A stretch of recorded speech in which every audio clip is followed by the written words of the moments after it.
Jésus appelle ses 2 disciples et leur dit : « Allez à l'entrée de ce village. Vous trouverez un petit âne attaché que personne n'a jamais monté. Détachez-le et amenez-le-moi. Et si quelqu'un vous demande ce que vous voulez faire, vous répondrez simplement : le maître en a besoin. »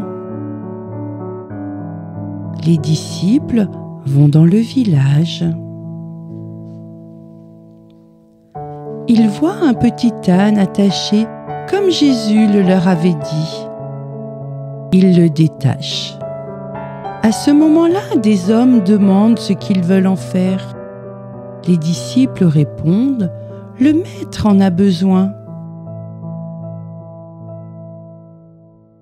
Alors les hommes les laissent amener l'âne à Jésus. Les disciples posent leur manteau sur le dos de l'âne et font monter Jésus. Puis ils marchent à côté du Seigneur et la foule les accompagne. Certains étendent leurs manteaux sur le chemin et d'autres coupent des rameaux. Tout le monde crie et chante : « Voici notre roi ! Gloire à notre roi ! Hosanna ! Béni soit celui qui vient au nom du Seigneur. » C'est ainsi que Jésus entre à Jérusalem ce jour-là. Quelques jours plus tard, Jésus a décidé de célébrer la Pâque une dernière fois avec ses disciples. Il appelle Pierre et Jean et leur demande d'aller préparer tout pour la fête. Ils mettent le pain et le vin sur la table. Et le soir, ils se rassemblent tous autour de Jésus et s'assoient pour le repas. Jésus se lève, verse de l'eau dans une cuvette, prend une serviette et il se met à genoux devant l'un de ses disciples et commence à lui laver ses pieds. Les disciples ne comprennent pas pourquoi Jésus veut leur laver les pieds. Il n'est pas leur serviteur. D'ailleurs, quand vient son tour, Pierre refuse de se laisser laver les pieds. Mais Jésus lui dit : « Si je ne te lave pas les pieds, tu ne peux pas être avec moi. » Pierre accepte alors, car il aime son maître.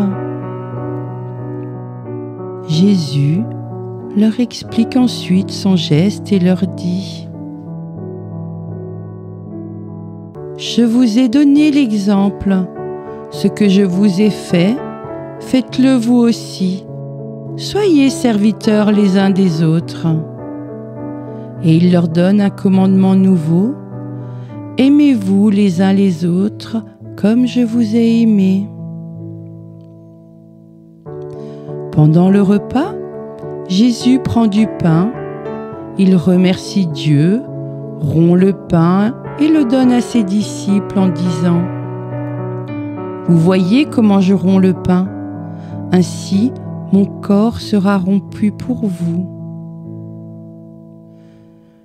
Puis, il prend la coupe de vin et après avoir remercié Dieu, il la leur donne et ils en boivent tous. De même que je verse le vin, ainsi mon sang sera versé pour vous, dit Jésus.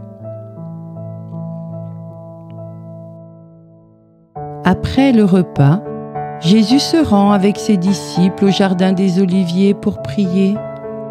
Il leur demande de veiller et de prier pour lui, car son cœur est rempli de tristesse. Il s'éloigne d'eux, tombe à genoux et prie Dieu en lui demandant d'empêcher la souffrance à venir. Les disciples, eux, s'endorment. Jésus les réveille et retourne prier à 2 reprises. Jésus a peur et se tourne vers Dieu. Père, que ta volonté soit faite et non la mienne. À la 3e reprise, il les réveille en disant « Mon heure est arrivée ».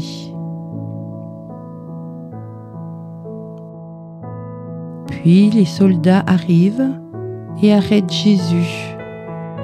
Il est interrogé par le grand prêtre, puis conduit devant Ponce Pilate, et il est condamné à mourir sur une croix. Jésus est amené sur le mont Golgotha, où il est crucifié. La foule se moque de lui, les soldats aussi. Jésus prie Dieu en disant « Père, pardonne-leur, car ils ne savent pas ce qu'ils font. » Puis Jésus crie « Tout est accompli.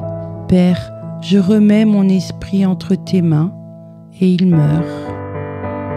Ses amis enveloppent le corps de Jésus de bandelettes et d'aromates et le transportent dans un jardin pour le déposer dans un tombeau.